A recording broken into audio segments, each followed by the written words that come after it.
Donc, dans le cadre de ce cours, aujourd'hui, nous allons étudier ce qu'on appelle les coûts objectifs et les coûts cibles. Donc, pour faire ce cours, nous allons d'abord faire une introduction, si vous préférez, aux coûts objectifs et aux coûts cibles, bien sûr, les caractéristiques de la méthode du coût objectif et la mise en œuvre de la méthode du coût objectif. Alors donc, en introduction, qu'est-ce que c'est que la méthode du coût objectif?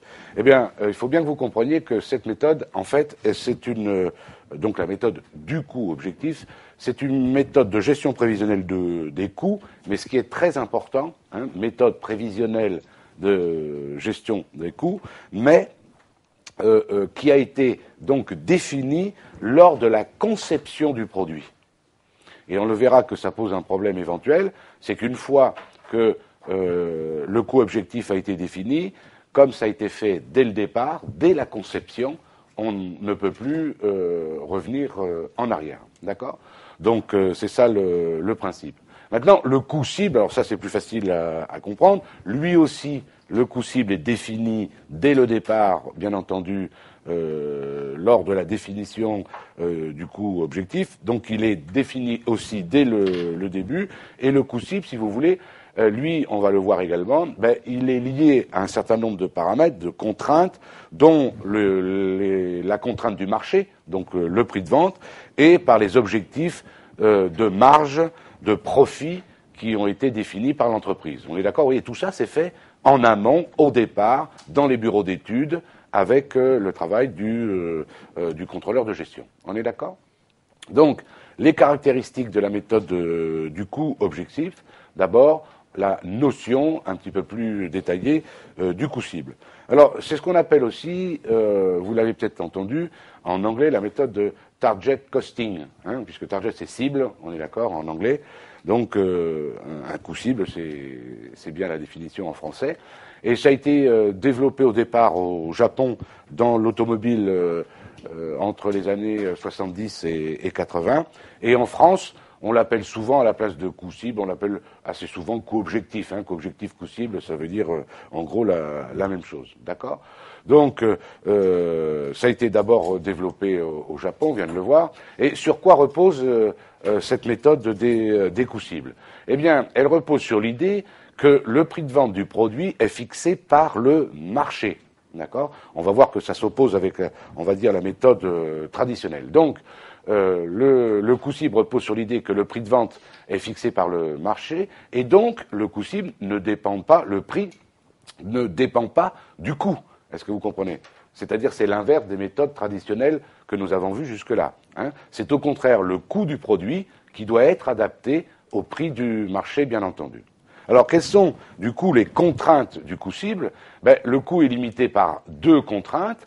La contrainte du prix imposé par le marché, bien entendu, et la contrainte de la politique de marge choisie par l'entreprise, ce qui est tout à fait logique, comme le mode de calcul, pour l'instant, simplifié d'un coût cible. Alors, le coût cible, vous pouvez aussi, si vous le souhaitez, l'appeler le coût autorisé. Eh bien, c'est le coût maximal admissible, donc de revient ou de production, sous contrainte du prix de vente possible et de la marge souhaitée.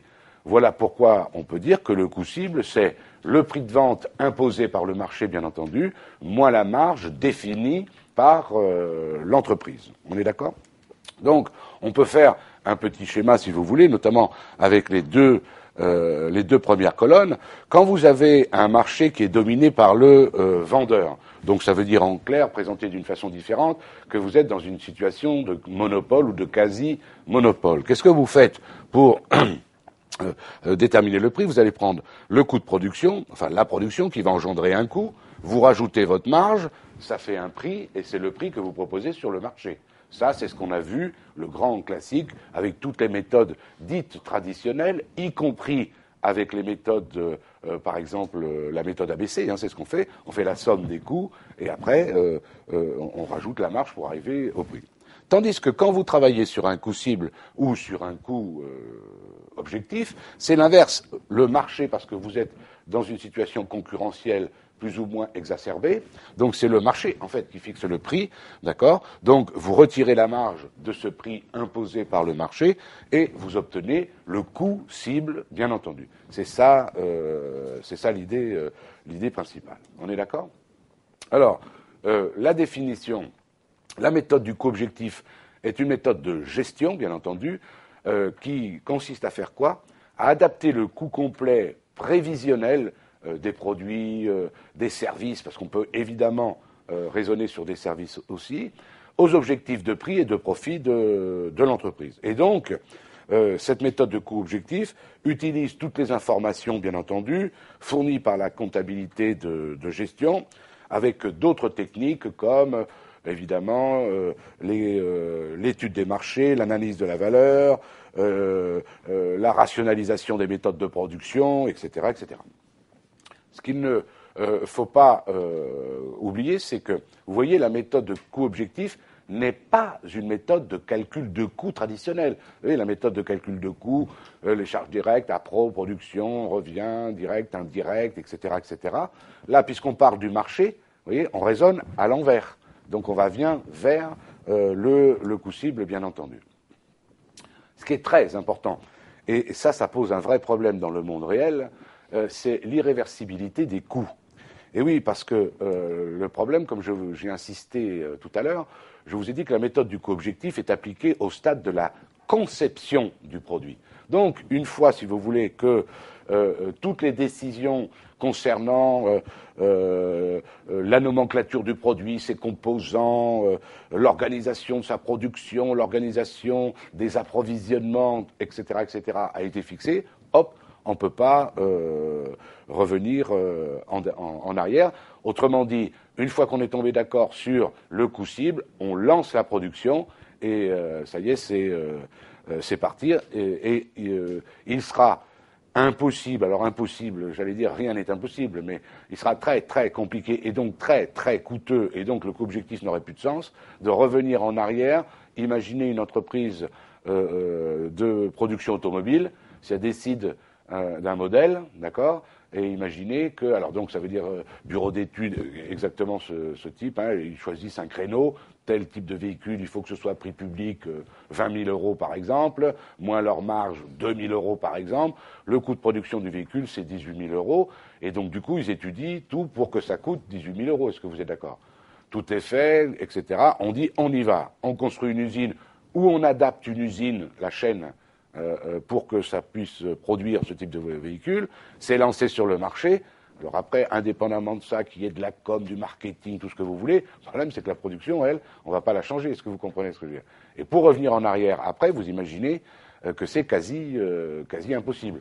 C'est comme ça qu'on s'aperçoit que, ou les entreprises s'aperçoivent que certains produits sont des échecs parce que, voilà, pour des raisons diverses et variées, ça ne se vend pas. On a vu dans l'automobile il y a quelques années, on ne peut pas revenir en arrière.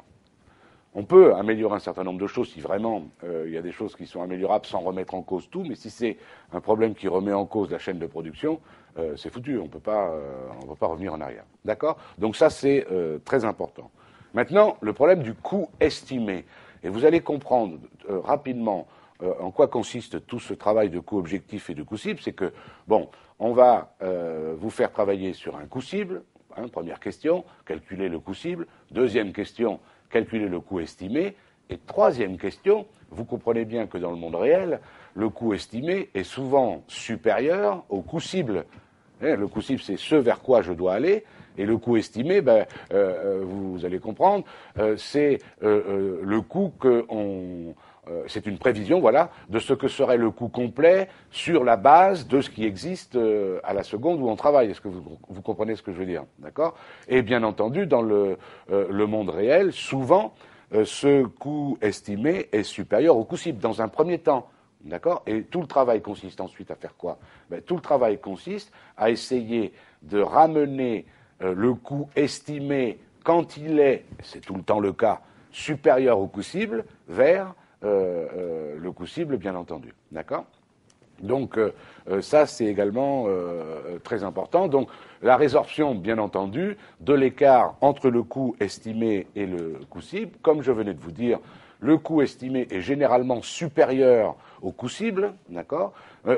J'espère que vous comprenez la différence entre le coût cible et le coût estimé.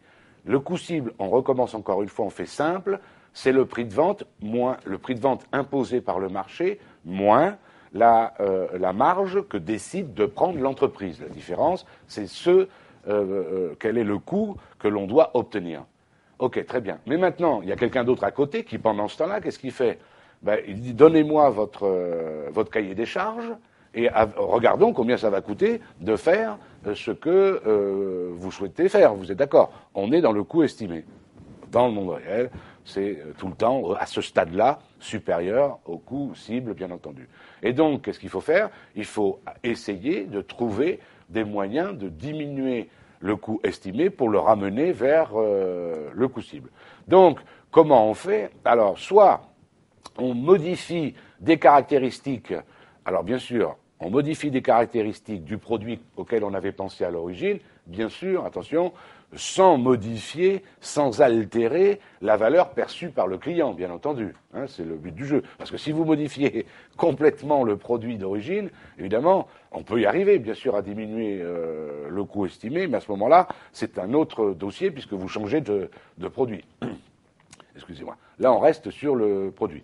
Et l'autre réduction, méthode possible pour réduire le coût estimé, c'est par une amélioration des méthodes d'approvisionnement, de production, de distribution, c'est-à-dire un petit peu tout ce qu'on a vu auparavant dans le cours concernant l'optimisation de la production, l'optimisation des approvisionnements, etc., etc., des prévisions plus fines de la masse salariale, etc., etc. C'est bien ça le but du jeu, d'accord? Donc ça, c'est comment on fait en théorie pour diminuer l'écart entre le coût estimé et le coût cible.